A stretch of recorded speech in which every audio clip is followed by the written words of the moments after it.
On this episode of AviatorCast, we speak with Anna Rusanowski and talk flight training in Canada. Welcome, aviators, to another episode of AviatorCast. Load up your flight bag with useful flight training topics, interviews, and aviation passion. Let's kick the tires and light the fires. Coming to you from Angle of Attack headquarters in Homer, Alaska, here's your host and flight instructor, Chris Palmer. Welcome, aviators. My name is Chris Palmer from Angle of Attack. It is my pleasure to be with you today. I'm excited about this interview that I have with Anna Rusanowski. Some of you know her as Pilot Annie on Instagram. Her and I met at Oshkosh last year, and I just felt like she was a lot like me in how she pursues aviation and what she does for aviation. So it's going to be a pleasure to have her on the show, and I hope you guys really enjoy this interview. Some great stories there on overcoming obstacles and taking the opportunity to jump through that window of opportunity and become a pilot. So we talk about that with a little bit of a Canadian twist because she's from Canada, and there are some interesting differences between flight training there and what we do here in the United States. So I think that'll be educational for everyone. Before we get into that, remember that if you leave a review on the show, whether that be on YouTube or iTunes, then I'll give you or send you a hat or a t-shirt. I've got pretty cool hats. I've got cool shirts, actually wearing it today. But if you subscribe, turn on that notification bell, and then you leave a comment on YouTube, that enters you there. And then if you leave a review on iTunes, Stitcher, Spotify, etc., then I'll pick one out from there. If I read it on the show, then I'll send you a hat or a t-shirt. All right. So that's just a little bit of a thank you to you guys in the community. They're out there spreading the word of this podcast, sharing it, etc. Always trying to do more for aviation and give you guys lots of content, especially during this particular time where a lot of you are at home during the pandemic. All right. So let's get into a little chat here with Anna. I'm really excited about it. And here we go. All right, aviators, we have a very special guest with us today. We have Anna Rusanowski with us. How you doing, Anna? I'm doing really well. Thanks for having me on. Absolutely. It's funny because you actually did an interview with my friend Justin from Pilot the Pilot, and like his is coming out tomorrow. I'm doing this one today, but not releasing it today anyway. It's just funny. But you're doing some cool stuff in Canada. So give us a little elevator pitch. What is Anna all about in aviation? Yeah, sure. So I am a private pilot that has been flying recreationally for the last 5 years. And just in the last 6 months, I really decided to, go for that career change and work towards my commercial in hopes of becoming an instructor one day. Right on. And that's obviously a much different process in Canada. So it'll be interesting to hear some of the differences there, because I'm totally ignorant to it. I really don't know many of them. So that'll be cool. Yeah. Take us back to little Anna, okay? Back in the day. How did you fall in love with aviation? What was the spark for you?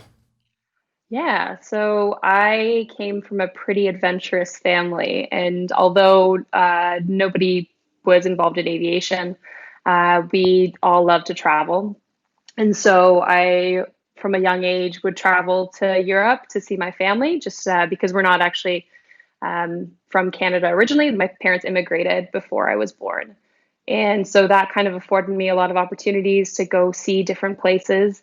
And that initially started my, interest in airplanes. And then I remember in high school, I had a conversation with my guidance counselor, and she didn't necessarily feel that I had the marks required to pursue a pilot's license. I hate that. Gosh. Which honestly, she was right. Okay. I was a good student to some extent, but I didn't have to try very hard to get good marks, and it didn't matter to me enough to actually push that much more. So, not putting any effort into it, I was like a mid 70, high 70 student. And, those marks aren't going to get you into, a career college up here that, has an aviation program. So she wasn't wrong, but it just goes to show that maybe she was a little jaded in the sense that after doing it for so long, you kind of lose the motivation to like really encourage students and be like, okay, let's rework this entirely. This is what Yeah. the course you need to take. These are the marks you need. I'm assigning you to a different class for next semester. Like you could be proactive about it, but in her mind, she was like, well, this is the trajectory you're currently on. And, it doesn't look good for the path that you're considering. So I Yeah. mean, I kind of blame her, but I don't blame her. Yeah, So, that would be tough because I feel like sometimes I deal with adults that are like kids and they aren't self-motivated and they really can't like push through their training. So obviously with kids, I can see that being a bigger issue.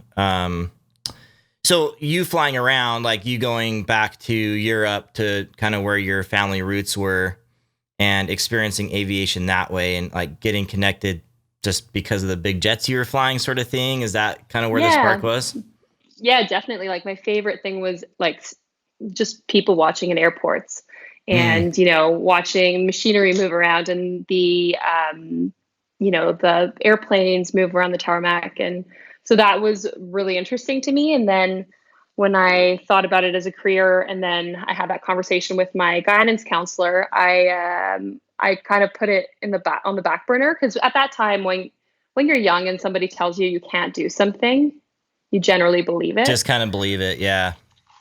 So I went to university. I got a Bachelor of Arts and then a business management certificate.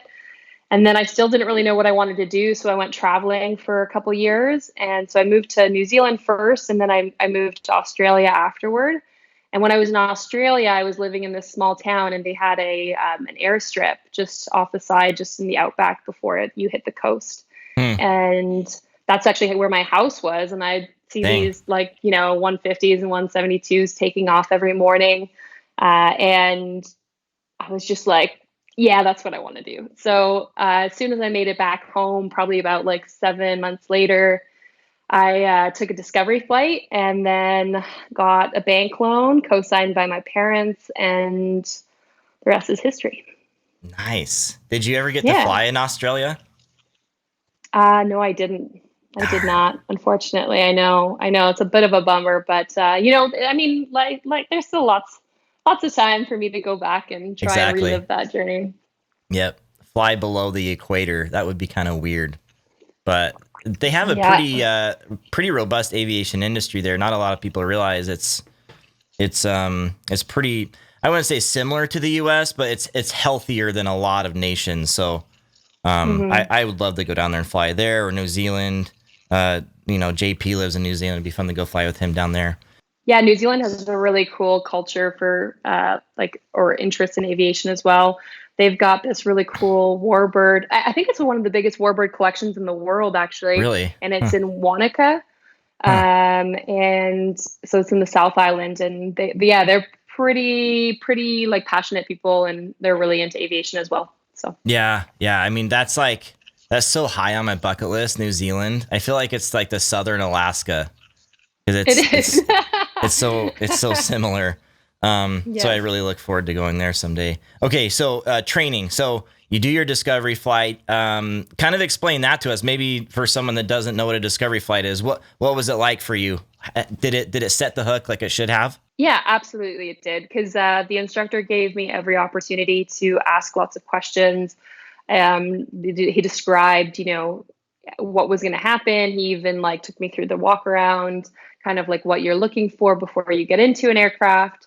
And aside from, the takeoff and landing, he let me have control of the aircraft majority of the time, which was really great because it gives you a sense of what you're getting involved with Mm-hmm. and whether you'll like it or not moving forward. So it was a pretty freezing, I think it was January day in Canada. And we both had our like big parkas on in a Yeah, 150, and we're both like nearly 6 foot. So it was an interesting flight, but that's I never got awesome. into a 150 after that pretty well. But I did my private in one, but I would definitely not fit in one now. There's no way. It's no, it's it's just, especially in winter when you're all bundled up, it's just not good. yeah, And if you're a that's certain size too, like if you're tall and you've got no shoulder or elbow room at all. yep, exactly. That's awesome. So did you end up doing your flight training at that same flight school where you took the Discovery flight? I did. I've actually completed all of my flight training there. It's when I first got involved, I wasn't necessarily set to continue my training where I had done my Discovery flight.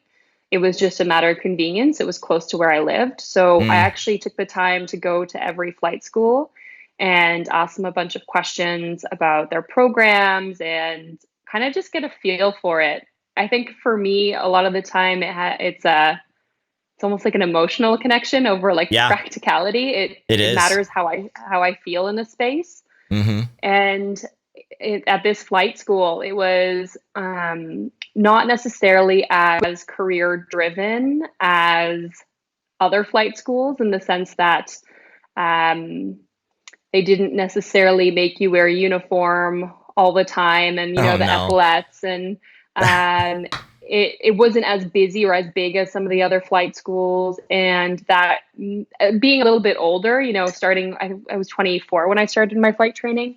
Um, I didn't necessarily want to be around like 17-year-olds.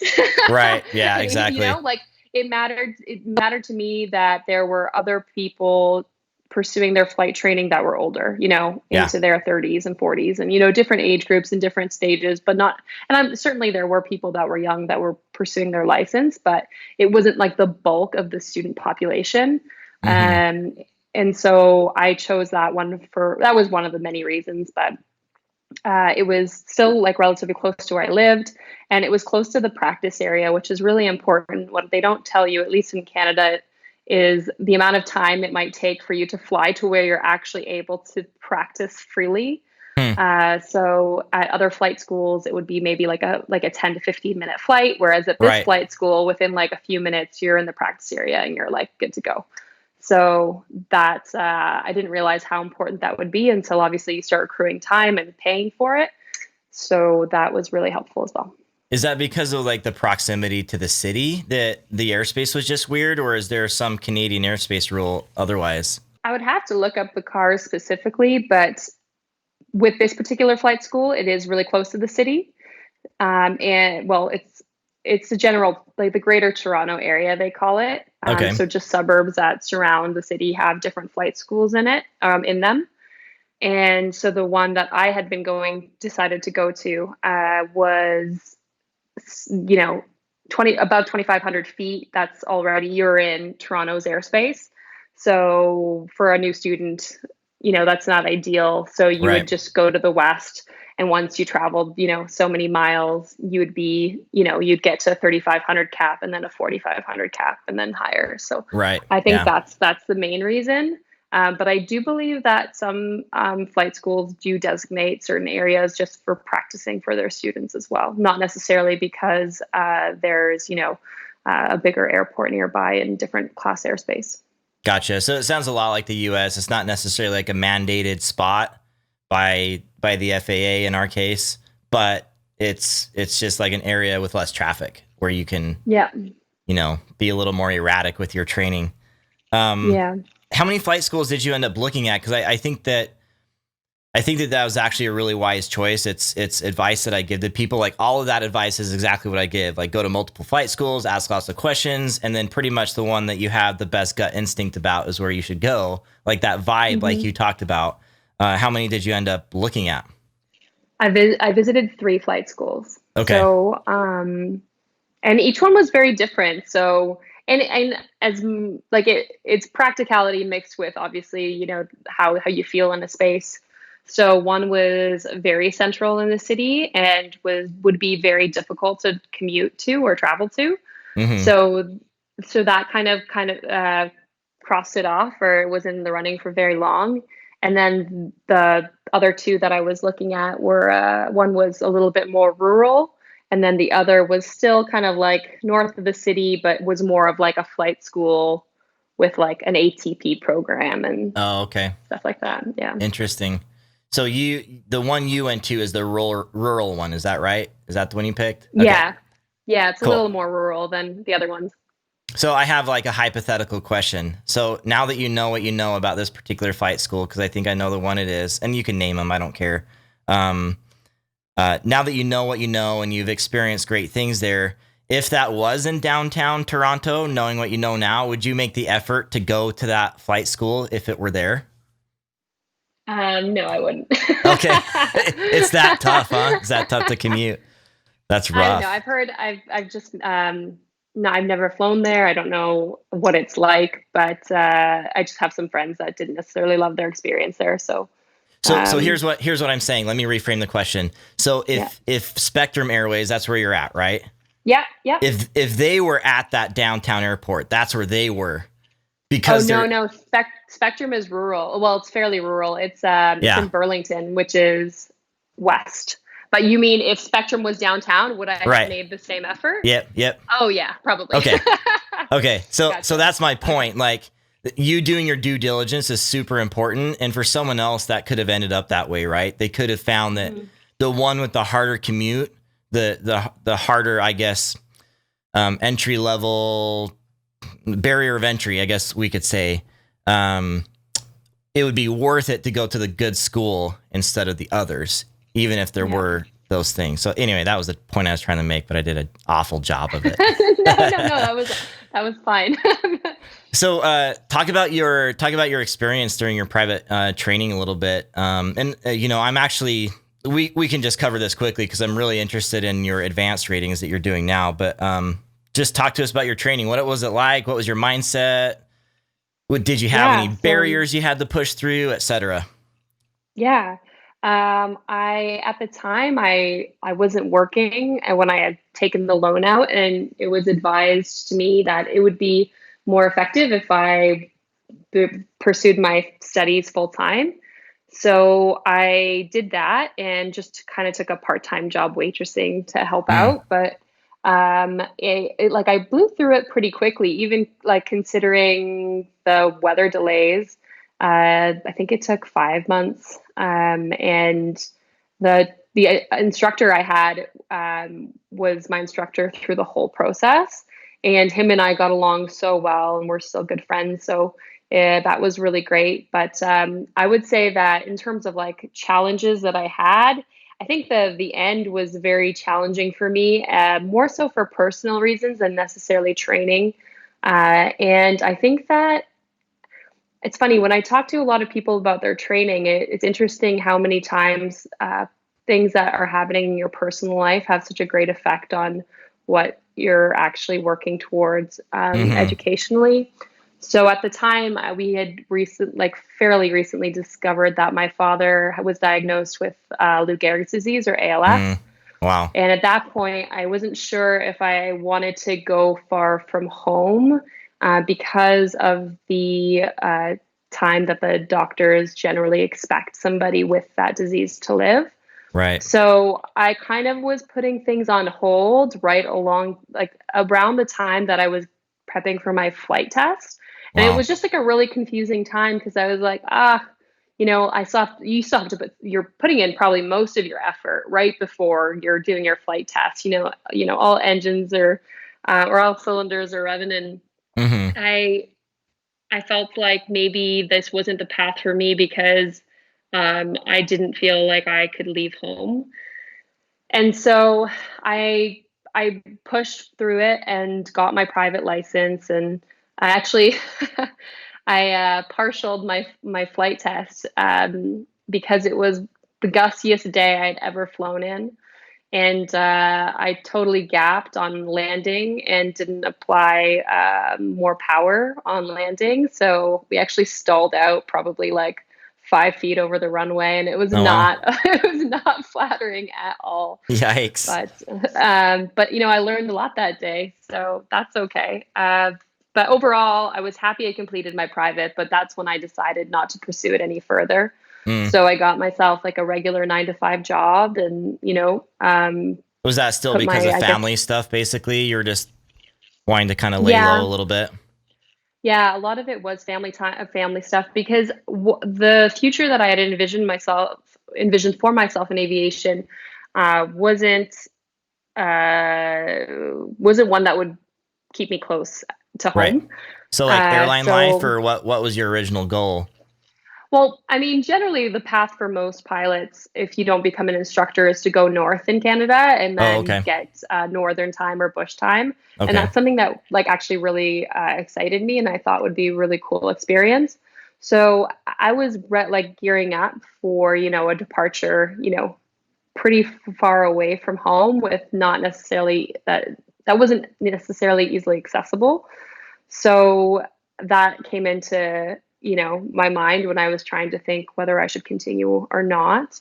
And so that was why I decided to put it off and kind of see what happened. And um, almost 5 years later, just kind of flying for fun whenever I could, joining flying clubs, still being active in aviation the whole time. Right. I decided to pursue it professionally, and the reason is that nothing made me as excited or was as fulfilling as the experiences I was having outside of work.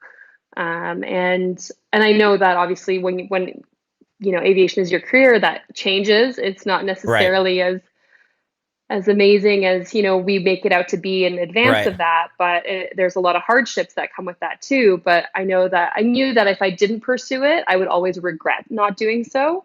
Mm-hmm. So I started working towards the commercial license, the commercial ground school online, probably about a year and a half ago. And initially, when I started, it was more so to keep active, like continue to learn, and not necessarily for the purpose of working as a career pilot one day. And then you know, about 6, 7 months ago is when things really changed. And I was like, no, like this is it. So I've just kind of tried to put all the pieces in place, taken more loans, and am, and am now like gunning for it. And Good. obviously there's always obstacles that come in the way, but I'm really excited for it. Yeah, there's a lot to unravel there, but I think a lot of that's worth talking about because for me, I'm a family guy. Like nothing matters more than family, and sometimes life just happens, and aviation can take a back seat. But what I really like about your story and what is common of many pilots is that a hardship came up in their life. They found a way through. Maybe they reset their priorities for a while, and then they came back to it later when it made sense. Because Mm-hmm. life is short, and we don't know what we don't know when we maybe start things sometimes, like you starting your private training and looking to have a career, and then other stuff happens. And it's the same way for me. I was out of aviation when I moved to Alaska. I was out for 5 years and had to find my way back in. That was mostly because of personal reasons that I got out, not because of any professional or medical reasons or anything. So just is what it is, and you got to get back on the treadmill at some point. So what was that for you? What was that paradigm shift? Because I think that it's really important that people realize that there is a point where you need to just make up your mind that you're going to go after it. So what was it for you? What was the recipe that finally got you to be like, that's it. I'm going, I'm getting more loans. I'm dedicating Yeah. myself. This is it. Yeah, definitely. There was actually a few things that led up to that like aha moment where I was like, this is what I need to do. Mm-hmm. So initially in 2019, I was able to travel with a charity on this flight expedition. And what we had done was um, it was a 3 formation flight that left from British Columbia and flew through the Yukon Northwest Territories and into Alaska. Mm-hmm. And so this charity, essentially, it's a charity flight to fundraise for an organization called the Hope Air. And I was selected as, I guess, as part of an award that they had given out to somebody that would be able to join the expedition. And I'd never flown that I've never flown like that before over Yep. these amazing mountainous landscapes Yep. where um, I'd never considered survival equipment as much in my life. And it was so beautiful, and the north is so stunning, and it was even more than I'd ever expected it to be. And that kind of lit the fire. And after I'd come home, and, started back at work, it was really hard to adjust back to my normal life after, because I knew that was still something that I wanted and was like longing for. Mm-hmm. So I continued with my day-to-day job and was still flying fairly frequently on the side. And then I had an opportunity to fly to Oshkosh with a friend. And then that experience again was very similar. You get to meet all these pilots that are basically, and you're living vicariously through on Instagram, and have these amazing careers that, allow them to live out their life's passion. And so that again was like another hard adjustment to come home from, because I knew I still wanted it. Mm-hmm. And then towards the end of the year, I was selected for a scholarship through Ladies Love Tail Draggers. And so I went down to Texas to get my tailwheel endorsement. And because I had met some friends at Oshkosh who invited me to the High Sierra Fly-In, I figured I would make a stop there as well. So going to the High Sierra Fly-In again, a lot of badass backcountry bush planes, and it's a lot more. I feel like because it's so quite a bit. It's obviously so much smaller than Oshkosh, but it's really just like camping with your buddies. Yeah, yeah, yeah. Also, so it was just a really nice like experience, and again, it just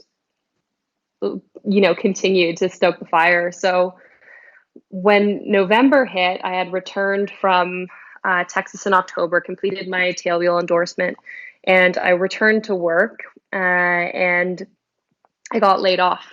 Oh, wow. So yeah, so I certainly wasn't anticipating it. There was a few people that they were letting go at the company, and it was for like restructuring purposes. But I thought that I was fairly secure. And then I got called in, and obviously it's not ever a really nice feeling. But it was like, as soon as they told me, I knew in the back of my head, it was like, it's obviously disappointing to be let go. And, you have a lot of emotions running through your head. But um, like, I knew deep down that this was kind of like a start for me as opposed to an ending. Mm-hmm. And so later that day, I basically emailed my flight school and told them that I wanted to become a full-time commercial student, and made some appointments and went in and kind of did a career map plan with some really great friends of mine who are instructors at the flight school.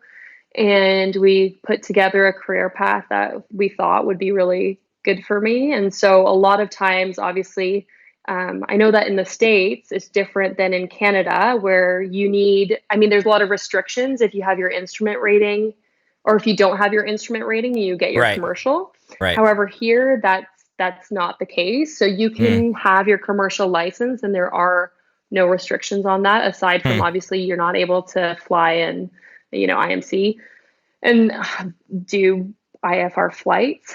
Right. But most important thing right now is obviously to get to a point where I'm working as soon as possible and able to, Right. make Make a money. living. So Yeah. with having already accrued so much time over the years of flying recreationally, I actually didn't need that much more to complete a commercial license. Right. So I am on the path now to complete my commercial license before I'm complete my instrument rating. And just with what's been going on with the pandemic, I decided to start the instrument ground school online because I have this time. It wasn't Right. certainly something I was thinking I would do so soon. But Right. given the current situation, I was like, well, I'm at home. I might as well put this time to good use. So Mm-hmm. I've also started that. So I've completed the commercial ground school. I've done a majority of my instrument time. What else? A lot like I really only have to do like a long cross country and a few more things, just like flight test prep ready before, or flight test prep preparation. There we go. Before before I'm flight test ready. So I'm very excited about that. But obviously, given the current situation, it'll probably take a little bit before I'm there. So ideally, I would like to become a flight instructor. Hmm. And I think that I have had so many incredible instructors over the years, and they've really inspired me, but also just meeting so many people and seeing how discouraged people can often get through this process Yep. makes me want to be a flight instructor even more. Yep. And I mean, aside from being a good pilot, which I think I am, I think that my greatest gift is my ability to communicate with others. And I think that I would be able to really, like, help flight students get through all those hurdles and, push them through to their next, you know, whether it be career aspirations or, personal ambitions. I would love to be a part of that journey. So that's what Yeah, I'm gunning for right now. that's cool. And I always tell people that if they're not going to take care of their students, like really care about their journey, then they should not become instructors. Like you have to really, really, really care. And I also joke with others that being an instructor is more like being a counselor and a psychiatrist in a way than it is actually teaching people the skill, because they kind of get the knowledge part from on their own with ground schools and stuff, and then they come and learn to fly, and it's not that hard to learn to fly. The skills aren't that bad. Like, it just takes time and a little bit of fortitude. But then there's all this self-defeating talk in people's heads that make them want to stop. Like, they can't possibly achieve this, And so Yeah. to have you say that is music to my ears.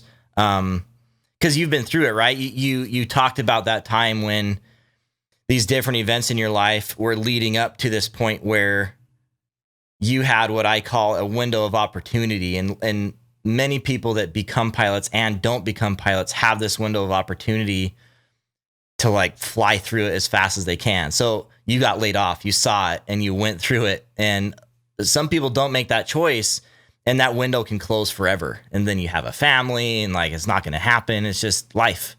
So Yeah.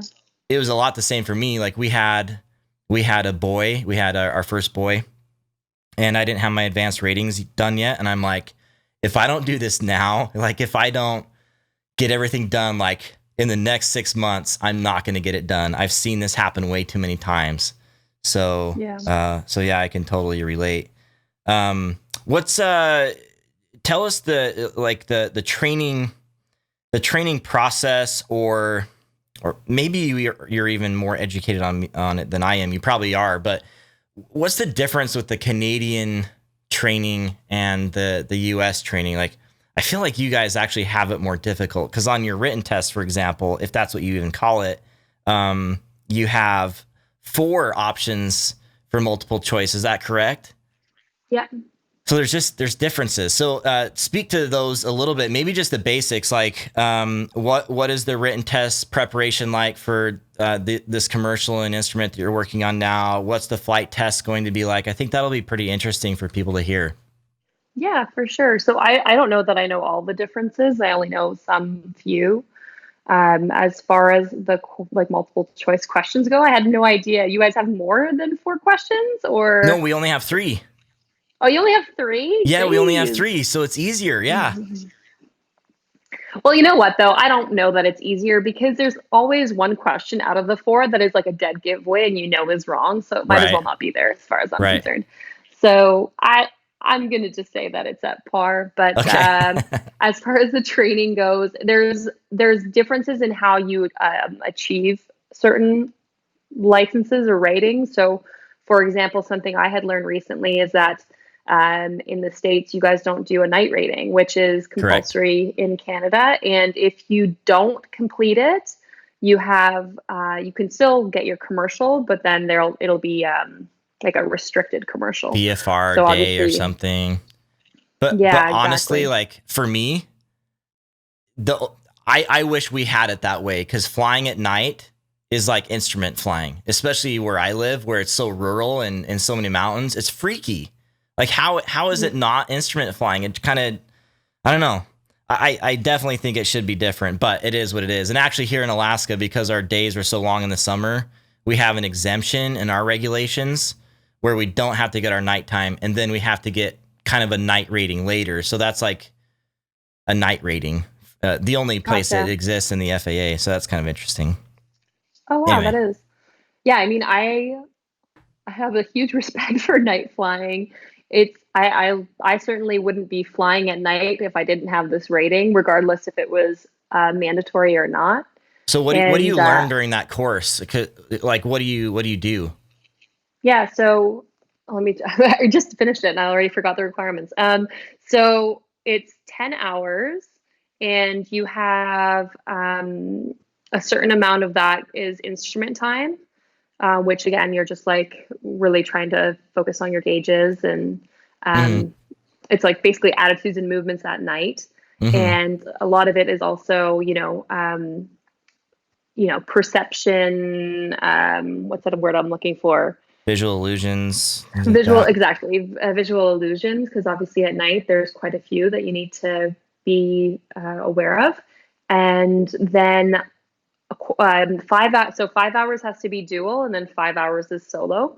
Mm, So you also have to do a short cross country. So I think it's only wow. like 100 nautical miles.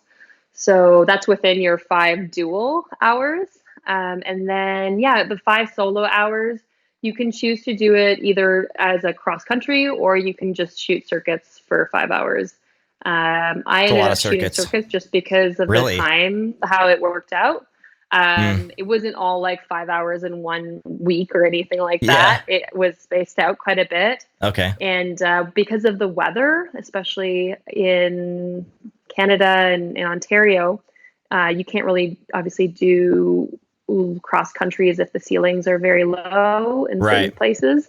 And Right. but you can still maybe get away with shooting circuits. So that was my case. So I was That's still able good. to sneak in the 5 hours without necessarily doing more cross country nighttime, which I really wish I could do. But I mean, now that I have it, I'm like excited for this fall and winter when, it gets darker sooner and I can, stay out a little bit Yeah. longer or go somewhere at Yeah. night. Yeah. But so that, It's kind of, people just don't realize. I think there's, at least on the US side, the FAA side, people don't realize how hazardous night flying is. And maybe I'm just a wimp now that I'm in Alaska, land of the midnight sun, and I'm used to the sun all the time. But it's just, man, there's just, at least here, there's nothing. Like, you don't, if something went wrong, you don't know where you're going to land. Like, you could look at ForeFlight and like try to pick out a road, but you're just hosed. Scary. yeah, yeah, it's super scary, and the element of risk obviously goes up drastically when you do take that chance. So, I mean, I know pilots that say they would never get into a single engine, aircraft at Right. night. And it's something that certainly weighs heavily on my mind. So, especially since I'm new at it, I don't think I would take passengers right now and to go like flying at night. But Yeah. just because, yeah, I mean, although these aircraft are, you know, They're great. Yeah, um, they're great. Like, they're they're they're reliable. hardy. Yeah. Yeah, they're super reliable. So, and I mean, yeah, it's funny. It's like 99% of the time nothing's going to happen, but that 1% is enough to make me feel uncomfortable. So, I kind of feel um, like the more experience I get, though, the more I like slow down and just think about stuff more. Like, if I really do want to go on that night cross country, why not time it with like a full moon night, where it looks like it's daytime outside? Like, mhm. that's a perfect opportunity to do it. And it's not that Yeah, we would apply the rules here in Alaska of, hey, you can't see where you're going to land. Like, what if you live in LA or you're in Florida where there's just lots and lots of cities, Like, they light up everything, and that's a great and beautiful time to fly at night. And in those warmer climates, where it's pretty bumpy during the day, can it be one of the smoothest times to fly? So it's just kind of weighing those options. The more I get experience, that I just think things through a little bit more. yeah, definitely. So night rating. Okay, that's interesting. What else you got? So just the night rating and then working on the instrument. And then as far as differences between Canadian and American, like what's your commercial training like? What do you learn in your commercial training there? What maneuvers, etc.? Yeah, so the biggest difference between you guys and us would probably be the spin training. So in our commercial flight test, you have to put the aircraft into a spin and recover at a point which the examiner tells you to. And there's spiral. You don't have to put your aircraft into a spiral, but you have to know like unusual attitudes and movements. So what they'll do is they'll make you close your eyes and they'll put you in either like a spin or a spiral, and you'll open your eyes and you have to recover from it. Okay. And so is the big difference. I think you guys have different names for the same things that we have. Okay. So the big difference, I don't know, like let's compare them. Let's figure it out. Okay, so we have P180s, which I know you guys do too, but then you guys have something called chandelles, and I'm not sure what that is. I think that might be our steep turn, but nope. So a chandelle is think of it this way: it's like a max performance climb with a course reversal. So you start out full power and you go into a 30-degree bank, and at the 90 point, you're getting close to stall, and then you have to stick and rudder the airplane back to the 180-degree point, and you're close to stall at that point. So it's like you're getting the max out of it. Kind of a better turn to remember it by is the combat turn. So imagine you come up against an enemy aircraft and you have to climb behind them. Gotcha. So it's kind of like, that's a chandelle. Gotcha. Okay. Yep. So we don't have that. But we have the P180s, and then just like regular procedures, which is all pretty standard across the board. Gotcha. But yeah, no, I mean, the training has been good. With Canadian winters, I imagine it's similar in Alaska. The weather, you're always dealing with weather delays. So you can do up to 10 hours of your training, commercial training, in the sim. So cool. I did a lot of it's more cost effective.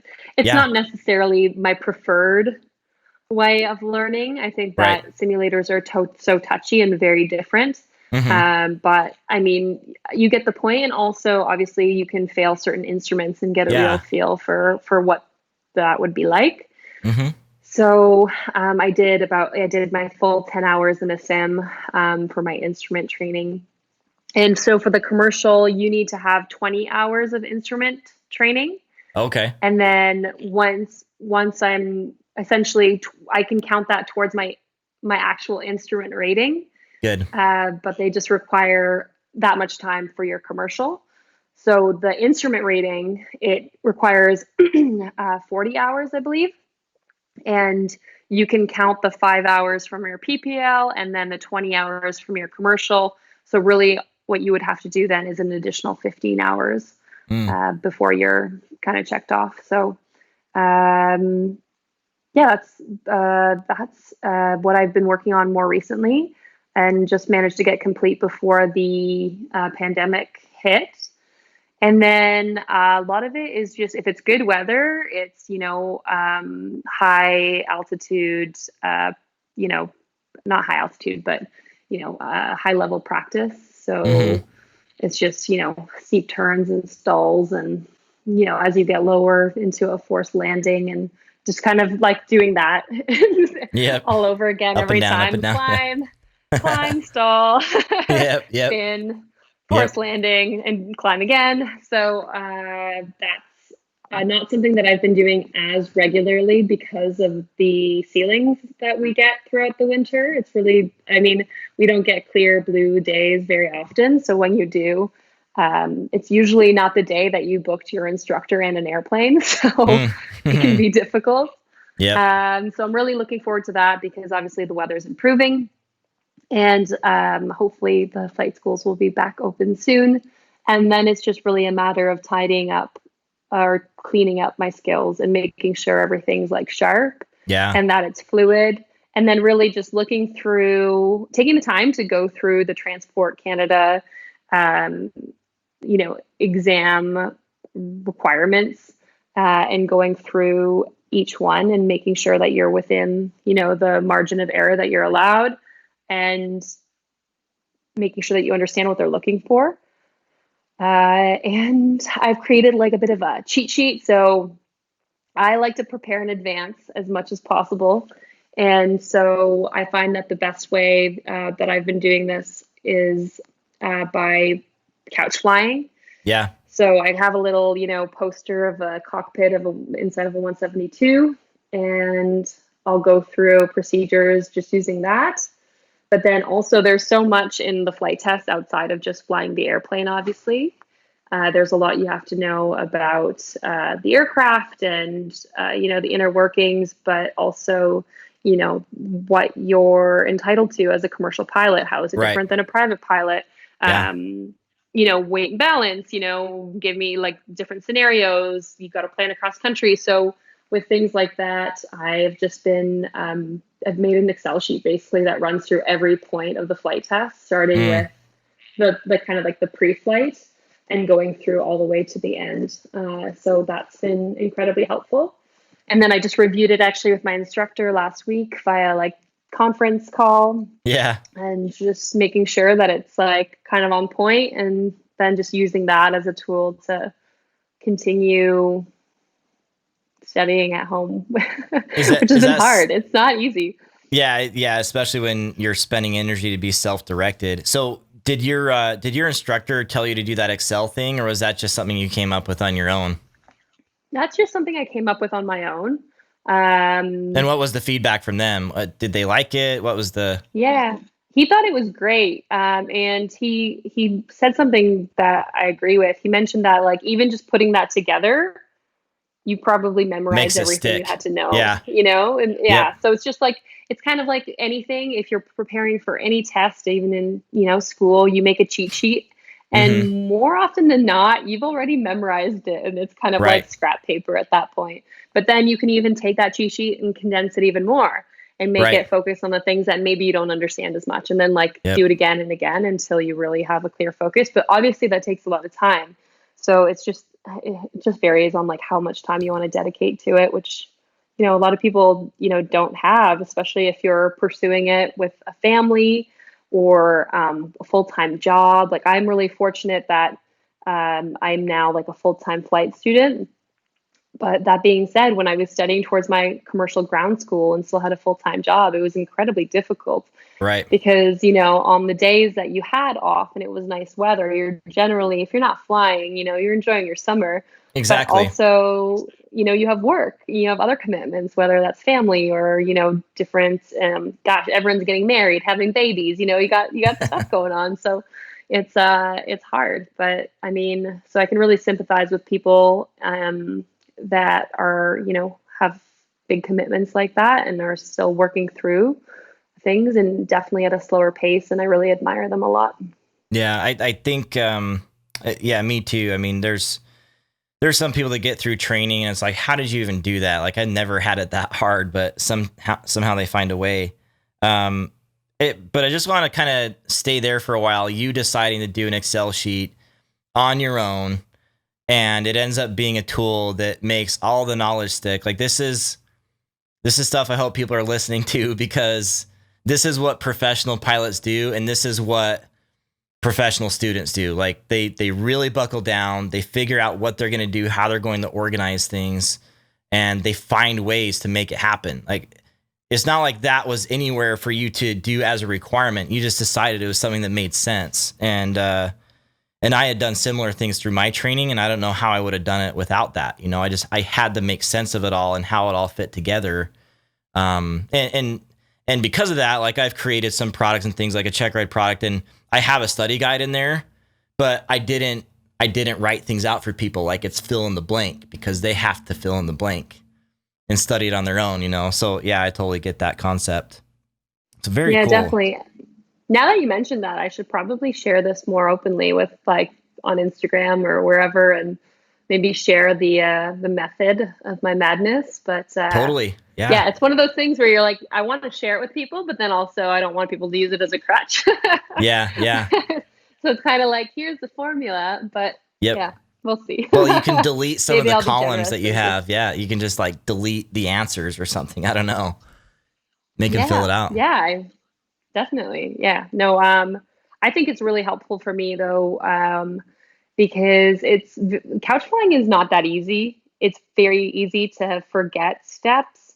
So I literally have checklists. So aside from just, the ground portion for various things like what you need for documents and so on, I've listed literally step by step how to get in and out of every maneuver.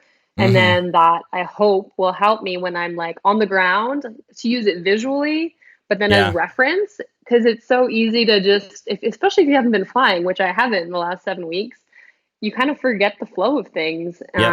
And so that's why I thought it was really important to go through it with my instructor because I didn't want anything to be incorrect.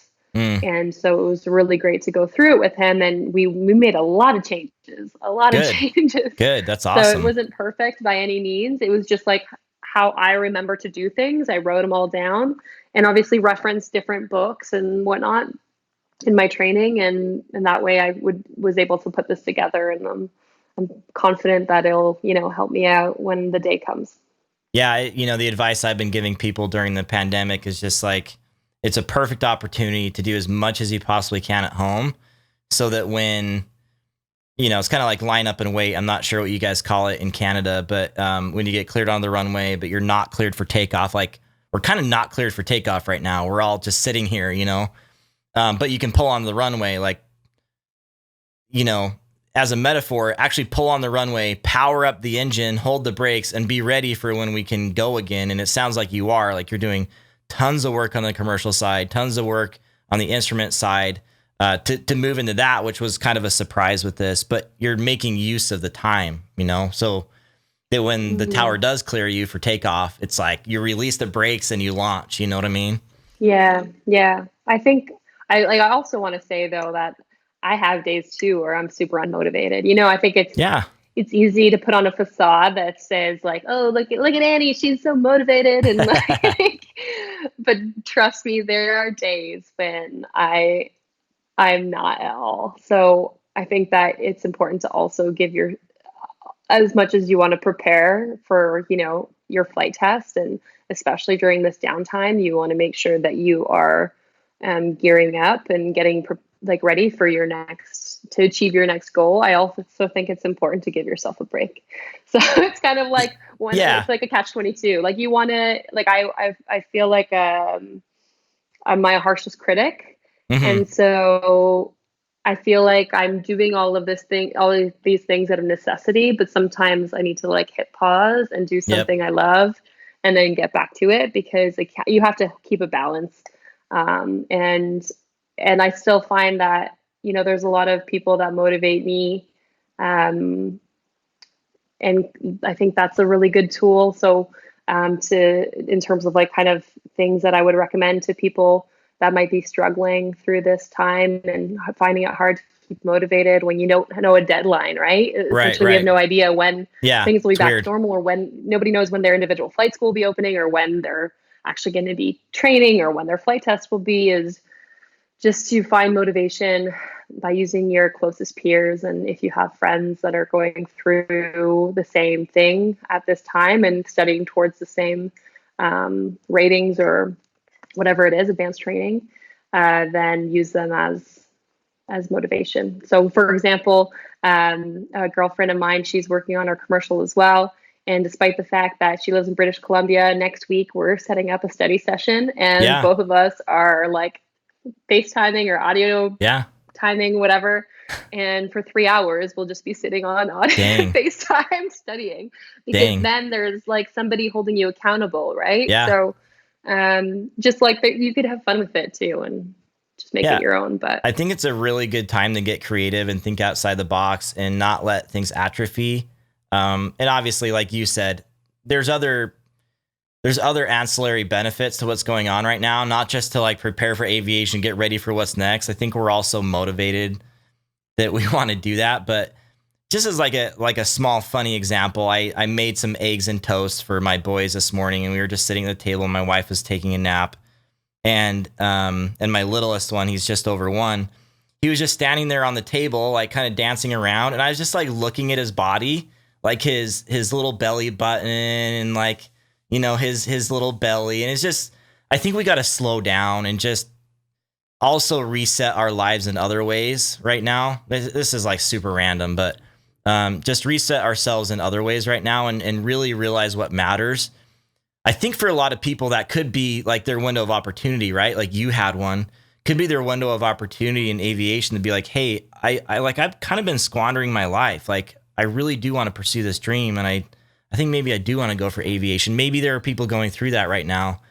But to slow down and just like think and observe and feel and just like be present, I think is a very great thing to do right now too. So that has nothing to do with aviation, but worth it. No, it's a good time to kind of reflect and see where you're at in your life and where you want to go. And there's just so many avenues in aviation as well. So if you're an airline pilot that's currently furloughed, then that maybe wasn't happy in the airline, Right. you know, there's so many different avenues, and everyone obviously has their own path, and there's so many, you know, different things you can do. But if you take the time and stay true to what you feel is like, you know, the path for you, then you can't really go wrong. Yep. I agree. To end here a little bit with the next few questions, but I wanted to talk about some of the organizations that support women, because I don't have a ton of women on the podcast. I'd like to have more, but can you talk about those organizations that have supported you, that support women in general, and kind of what they do? Yeah, definitely. So I'm a member of a few. There's actually a lot of them out there, but the one that's probably most known is the 99s. And so it's a group of women pilots, and they are it's divided in sections across North America. So it creates a sense of community for female pilots. And so there's often like fly-ins and poker runs and, you know, barbecues and, you know, going to the theaters to watch Top Gun or whatever it may be. You know, there's always like cool, fun things to do with your mates that happen to be female pilots, right? Right.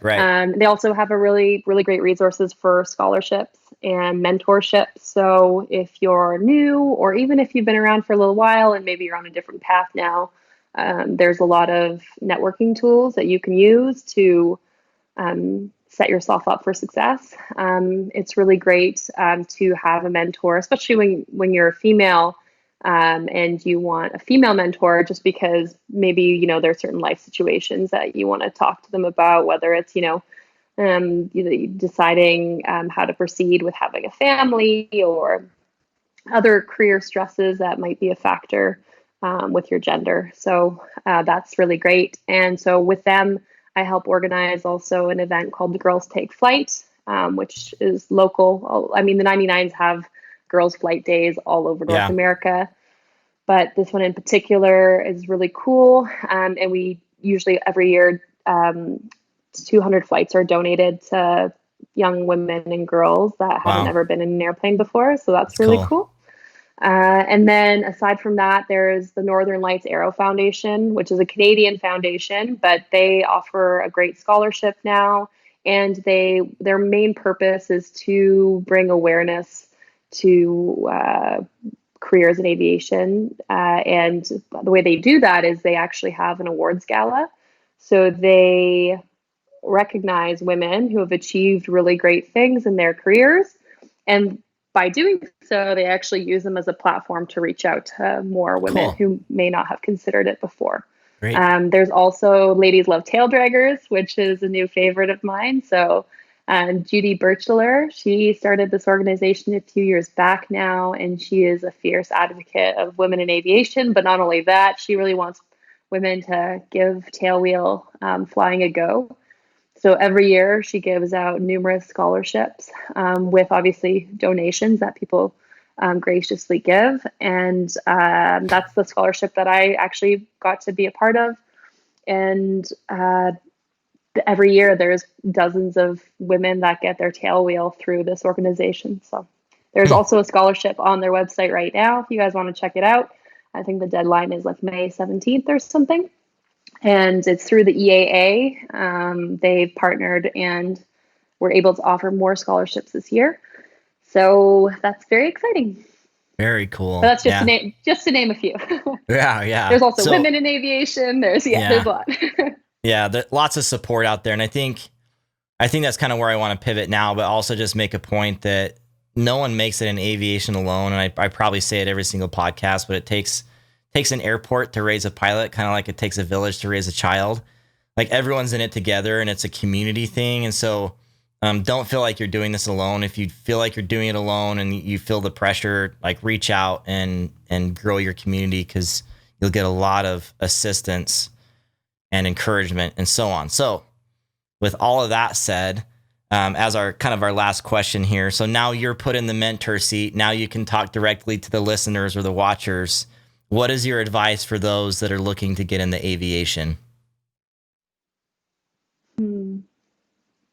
It's funny. I've been asking so many people that question recently, and there's so many answers. So it's a long process, and a lot of people are discouraged by it because we live in a society where we expect instant gratification. And I would advise anyone that's interested to seriously consider the path that they're taking and whether their character or their personality, I guess, or the person they are, if they're up for that challenge. Because I mean, as you well know, aside from just getting your licenses, which is a process that takes several years, getting a job, especially in today's market, is going to take a lot of time.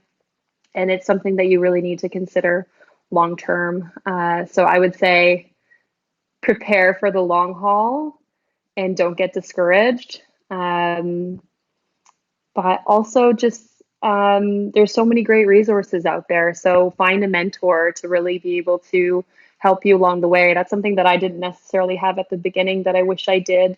And apply to scholarships. There's so many scholarships out there, and the financing of your license is one of the most difficult things to go through, aside from the training process itself. So if you can have help with doing that and kind of relieve that burden a little bit, you'll probably be more successful at your training because you'll have less on your mind. Mm-hmm. But also, like it's a great way to pay it forward. Like there's a lot of people out there that are investing in these scholarships and they want to see you succeed, and they're investing in you because it's actually an investment in all our futures. So, take every opportunity to get involved and network as best you can, because, regardless if this person is, an airline pilot or a flight student, they're equally as important to this, this industry. And that person in your ground school class will one day maybe be in a position to help you, and you might be in a position to help them. So keep in contact with everyone. Yep. It goes around and around and everyone helps each other. And then one day you're a pilot, and how did that happen? So it's kind of great. Cool. Yeah. Well, thank you so much for joining us on the podcast today. Where can people find you online? Oh yeah. So on Instagram, I'm Pilot Annie. So it's kind of funny. My actual name is Anna, but my family calls me Ania because that's how you say it in Polish. And then at the airport one day, a lot of people started calling me Annie, and I think it's the cutest thing ever. So I'm quite happy with that name.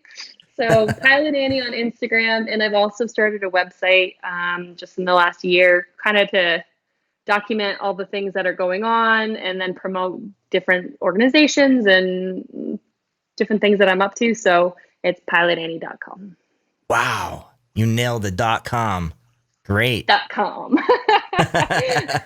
Can't believe someone didn't take that already. Gosh, perfect URL. That's awesome. Well, yeah, go check her out. Really inspirational. She does a lot of cool stuff. And I just appreciate all you do. And thanks for being on the show today. Oh gosh, thank you so much. I am super flattered that you even thought to have me. I felt like I was getting ready for like a talk show. Like getting ready for Ellen or like, I don't know, David Yeah. Letterman or something today. Well, yeah, I'm not that cool, but it is what it is. All right. Well, No, thank you very much. thanks. Yep. Thanks. And hopefully see you soon. Okay. Thanks so much, Okay. Chris. Yep. Bye. A huge thanks to Anna for joining us today on Aviator Cast. It was a real pleasure to hear her story. I know that she's been through a lot personally through this process. And, you know, there are just those times in life where we have to slow down and focus on family, but there are also the times where we have an opportunity to pursue aviation. If this is really something you want to do, that we've got to go for it. And I know that it was the same for me. I'm not that old, but I have been through a few things, and it's hard to balance that in life. So for those of you that are feeling like aviation is just easy for people, it's not. That's kind of one of the veins of this podcast that I try to illustrate that, yes, it's not easy, but it is worth it. So I hope you guys saw that through Anna's story today. I'm really excited for her to continue her training and get her commercial on her instrument. She's going to be a great asset to the community, especially when she gets that flight instructor certificate. So great to have you here. Remember that if you guys need any official help to help you with your written tests for FAA written tests, I've got Private Pilot Ground School online video based on our website at angleofattack.com for private pilot and instrument. If you're looking for a study guide and a process to pass your check ride, to ace your check ride, you can check out Check Ride Ace on our website, and I have that for private instrument and commercial. Great to have you here. Would love to hear your feedback. Really appreciate all that you are doing in your own life to take those steps forward in aviation. That is what inspires me the most. And please write me and let me know if there's anything I can do or any advice I can give you to help you along the way. All right. Keep on keeping on. Stay healthy, happy, and well. And until next time, throttle on. We sincerely thank you for joining us on Aviator Cast. Please subscribe through your favorite podcast service and leave a review. Check out more flight training resources at angleofattack.com. There you can find this podcast, many free aviation training videos, as well as online ground school for private instrument, commercial, and CFI. Got a check ride coming up? Check Ride Ace from Angle of Attack is your ultimate companion, guiding you through the process so you can conquer your big day. Thanks once again for joining us on Aviator Cast. Turn left, contact Ground Point Niner.